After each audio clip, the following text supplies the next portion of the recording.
Aplix, tontonannya anak kedokteran.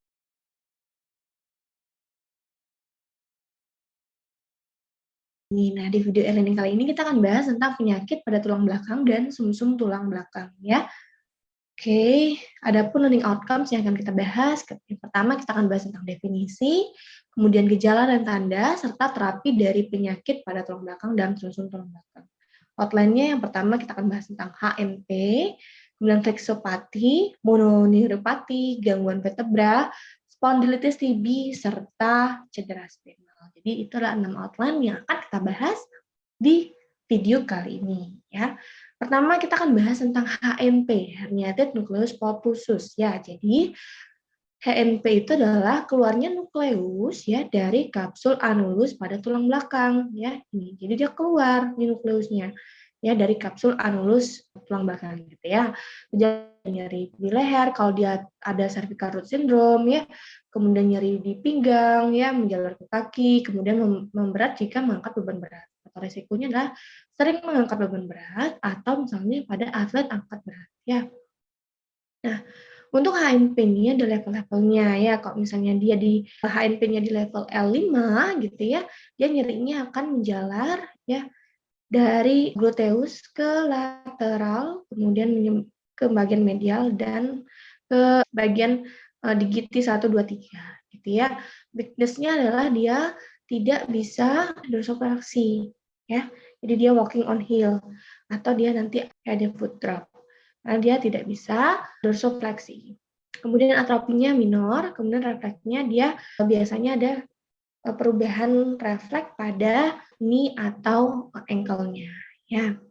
Kemudian kalau misalnya dia kena di L5 sampai S1 gitu ya, dia itu akan nyeri pada area lebih medial ya, kemudian dia akan nyebrang ke lateral, nanti kena di kelingking. Numbness-nya adalah bagian kelingking di sini.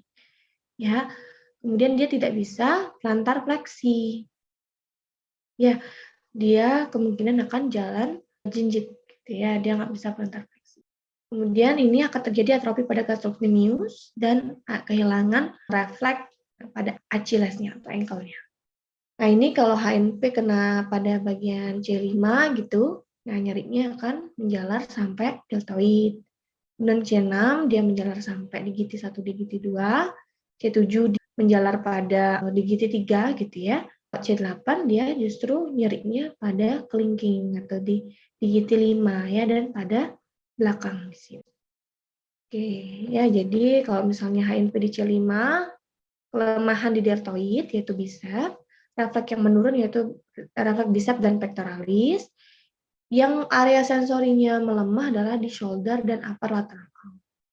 Kemudian kalau misalnya nerve root yang C6 yang terlibat, dia kelemahannya di ekstensi wrist ya. Refleksnya menurun pada bicep dan brachioradialis ya. Kemudian area sensorinya yang menurun itu adalah digiti 1 dan digiti 2. Kemudian kalau yang nerve root yang C7 itu yang kelemahan adalah tricep, refleks yang menurun adalah tricep, area sensori yang menurun adalah yang jari yang ketiga ya. Kemudian nerve root C8, main weakness-nya atau kelemahannya pada otot intrinsik tangan gitu ya. Dan area sensori yang menurun adalah pada jari keempat dan jari kelima. Ini dihafal karena ini sering keluar di UKPPD ya teman-teman ya. Oke, kalau misalnya dia herniasinya kena L4 gitu ya, kelemahannya adalah quadriceps dan iliopsoas. Refleks yang menurun adalah patellarnya, refleks patellar yang menurun ya. Area sensori yang menurun itu area knee dan medial lower leg. Kalau misalnya kena yang nerve root yang L5, itu kelemahannya dorsofleksi ya. Kemudian area sensori yang menurun itu pada dorsum dari kaki dan big toe. Kalau S1 di sakrum 1, main weakness-nya adalah kelemahannya di plantar fleksi. Jadi dia nggak bisa plantar fleksi. Refleks yang menurun adalah refleks Achilles ya. Area sensori yang menurun adalah lateral foot, small toe dan sole. Ya, jadi itu diingat kembali, karena ini sering sekali keluar di UKBPD dan ditanyakan, kemungkinan nervus yang terkena adalah seperti itu ya. Oke, pemeriksaan fisik untuk HNP, kalau misalnya HNP lumbal dengan tes LASEK atau strike leg test dan Bragg test. Kalau cervical itu dengan tes Purling, Napsiger, sama Lernit. Kalau sakral itu tes lasek, Patrick sama kontrapetrik. Pemeriksaan gold standar untuk HNP adalah MRI. Terapinya untuk farmakoterapi bisa diberikan NSAID, asam nifenamid 3 kali 500 mg atau natrium diclofenac 3 kali 50 mg atau opioid dan operatif ya. Nah, ini Braga tes ya untuk HNP yang lumbar ya di tes lasek. Ini Lermit ya untuk cervical, T Spurling untuk cervical, Navziger. Ini Patrick dan kontrapetrik ya. Oke, next kita akan bahas tentang flexopati. Nah, flexopati yang pertama kita bahas tentang abducens palsy. Ya, abducens palsy itu adalah lesi dari plexus C5 dan C6 atau plexus brachialis superior. Penyebabnya bisa karena trauma lahir, persalinan dengan penyulit, ya. Nanti sikapnya lengan atas akan mengalami aduksi dan internal rotasi. Ingat ya, aduksi dan internal rotasi, sedangkan lengan bawah akan mengalami ekstensi dan pronasi. Kemudian tangan akan mengalami fleksi dan jarinya normal. Ya, klinis lainnya bisa terjadi paralisis, anestesi, atrofi muskulus deltoid, bisep, dan brachialis. Gambarannya seperti waiter tip hand atau policeman, jadi orang yang minta tip gitu ya. Jadi ingat, lengan atas aduksi dan internal rotasi, lengan bawah ekstensi dan pronasi. Kemudian come ke jejeran palsi. Ya, ini dia kena lesi flexus C8 sampai T1 atau flexus brachialis inferior. Penyebabnya adalah elevasi bahu, trauma lahir atau jatuh dari pohon dan mendapat tegangan gitu ya. Sikap lengannya adalah lengan bawahnya fleksi ringan, tangannya dorsofleksi dan claw hand, ya jari-jarinya ekstensi. Jadi ingat ya, lengan bawahnya fleksi ringan, tangannya dorsofleksi dan adanya claw hand, serta jari-jarinya ekstensi. Ini gambaran Cramke-Dejeran palsy. Oke, next kita akan bahas tentang mononeuropati. Nah, mononeuropati itu ada neuropraksia, ya. Neuropraksia itu grade 1, dia terjadi di mielinisasi vokal segmental. Ada namanya aksonomesis, ya. Grade 2 itu ada kerusakan akson dengan endonerium yang masih intak. Grade 3 itu ada kerusakan akson plus endonerium dengan perineum yang masih intak. Grade 4 itu ada kerusakan akson plus endonerium plus perineurium dengan epineurium yang masih intak. Dan grade 5 sudah terjadi complete transection. Jadi sudah terjadi disrupsi selubung mielin, kerusakan akson, endonerium, perineurium, dan epineurium. Jadi ingat grade-nya ya. Oke. Pertama kita bahas dengan radial nerve palsy atau Saturday night palsy atau drop hand ya. Ini gejalanya tangan tidak bisa dorsofleksi atau drop hand. Nah, riwayat lengan tertekan misalnya tertekan saat mabuk gitu ya. Nervus yang terkena dan nervus radialis. Jadi jepitan pada radial tanum. Jadi ini ya Saturday night palsy. Jadi orang-orang habis mabuk gitu. Nah, biasanya dia kena drop hand ya. Jadi ada kata kuncinya riwayat tangan tertindih dengan durasi yang lama, ada drop hand dan tidak bisa dorsofleksi. Kemudian ada ulnar nerve palsy atau claw hand. Itu gejalanya jari keempat dan lima itu terus fleksi, tidak bisa ekstensi. Nervus yang terkena adalah nervus ulnaris. Ya, jepitan pada kanalis guyon. Jadi ini claw hand, kena di gigi 4 dan 5 tidak bisa ekstensi. Kemudian ada istilahnya tendinosynovitis dequarpian. Itu adalah nyeri di pergelangan tangan pada bagian ibu jari. Biasanya ini karena menulis terlalu lama ya pada penulis ya, tukang masak gitu ya, atau pekerjaan yang sering menginginkan tangan. Itu kenapa bisa terjadi tendinosynovitis dequarpian ini adalah karena adanya inflamasi dari tendon abductor pollicis longus dan extensor pollicis brevis ya.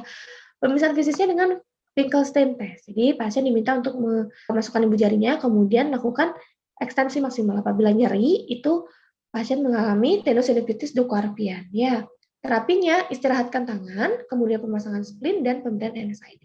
Kemudian ada namanya tendinosynovitis supuratif. Nah, kalau ini dia ada riwayat luka gitu ya. Jadi ada nyeri, merah dan hangat pada jari. Kemudian patofisiologinya adalah inflamasi selubung tendon, ya. Faktor resikonya luka pada jari atau infeksi bakteri. Misalnya fisiknya ada kanaposan. Jadi kalau misalnya ditekuk tuh nggak bisa dia kanaposan. Ya, terapinya adalah dengan pemberian antibiotik. Kata kuncinya, dia nyeri, kemerahan, dan teraba hangat pada jari. Kemudian ada CTS, carpal tunnel syndrome. Carpal tunnel syndrome ini sering terjadi pada penjahit, tukang ketik gitu ya. Kemudian ini ada rasa nyeri dan rasa terbakar dan kesemutan pada tangan.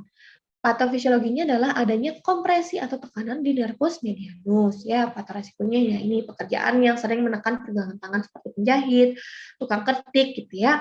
Pemeriksaan fisiknya dengan retinal test ya. Ini diketuk di bagian nervus medianusnya. Kalau nyeri berarti positif. Valen test seperti ini. Kalau misalnya dia nyeri berarti positif. Prick test dan cosine. Kalau prick test itu dikebaskan. Dia kalau dikebaskan nyerinya membaik itu berarti dia CTS. Ya, pemeriksaan penunjangnya adalah dengan nerve conduction study. Terapinya yaitu dengan istirahatkan tangan, kemudian pemasangan splint, pemberian NSAID dan injeksi steroid intrakanal. Ya. Oke, ada namanya istilahnya peroneal palsy, ya, drop foot. Gejalanya adalah kaki tidak bisa dorsifleksi atau drop foot, ya, jadi jalannya dijinjit, step gait. Nervus yang terkena adalah nervus peroneal profunda, ya. Terapinya adalah pasang splint, operasi, dan berikan fisioterapi. Ya, ini drop foot, ya, kena peroneal. Nih, misalnya kena peronealnya sering misalnya pada fraktur gitu, fraktur fibula, ya, sering menyebabkan kerusakan pada nervus peroneal.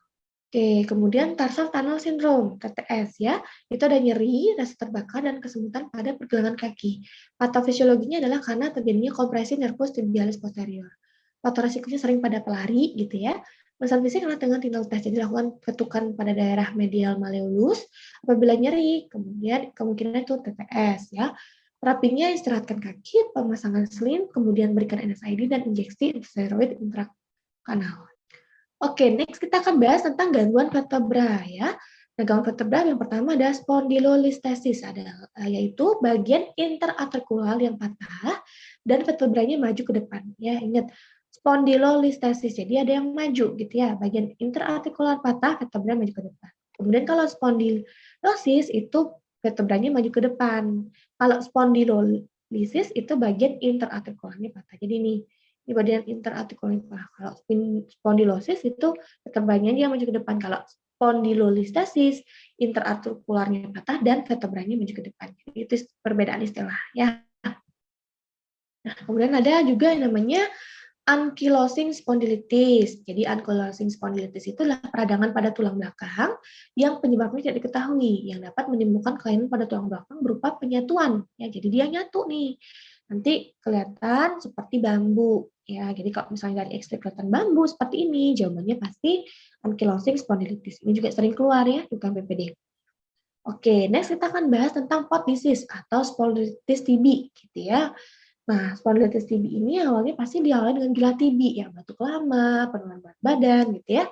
Kemudian nanti ada gejala tulang belakang, ya, ada nyeri, gangguan motorik, dan ada gibus, gitu ya, ada gangguan motorik, gangguan sensorik. Penunjangnya adalah dengan MRI, terapinya adalah dengan pemberian OAT, karena dia TB, gitu ya. Next, kita akan bahas tentang cedera spinal, ya. Nah, cedera spinal itu ada yang komplit dan inkomplit. Kalau komplit itu terjadi gangguan motorik, sensorik, dan proprioseptik di bawah lesi. Sedangkan inkomplit kita bagi menjadi 4. Ya. Ada anterior cord syndrome. Kalau anterior cord syndrome itu ada gangguan motorik dan sensorik di bawah lesi, tapi proprioseptiknya normal. Kalau posterior cord syndrome itu ada gangguan sensori saja di bawah lesi. Kalau dia central cord syndrome itu gangguan motorik di atas lesi dan gangguan sensorik di bawah lesi. Itu kalau sentral ya. Kalau Brown squat syndrome itu gangguan motorik di sisi lesi dan gangguan sensorik di kontralesi atau sisi kebalikannya. Jadi itu bedakan ya. Anterior cord syndrome, posterior cord syndrome, central sama Brown ini sering keluar di KPPD ya teman-teman ya. Oke ya, jadi ingat bagian posterior itu yang dia sensori gitu ya. Sedangkan yang ke bawah itu yang motorik. Oke. Nah, ini cedera spinal ya. Nanti ada yang mengenai root-nya ya. Ada yang kena di sini ya, di spinal cord. Ada yang mengenai conus menularis, ada yang mengenai cauda equina. Itu klinisnya akan berbeda ya. Oke, kita kuis dulu. Pasien laki-laki 30 tahun datang dengan keluhan nyeri punggung sejak 4 minggu yang lalu. Pasien memiliki riwayat batuk dan penurunan berat badan sejak 6 bulan terakhir. Pada pemeriksaan fisik ditemukan refleks patologis positif, gibus positif. Terapi untuk penyebab penyakit adalah di kemungkinan dia mengalami spondylitis TB gitu ya. Terapinya jelas pemberian OAT ya. Oke, sekian untuk video e-learning kali ini. Sampai jumpa di video berikutnya. Bye-bye. Aplix, tontonannya anak kedokteran.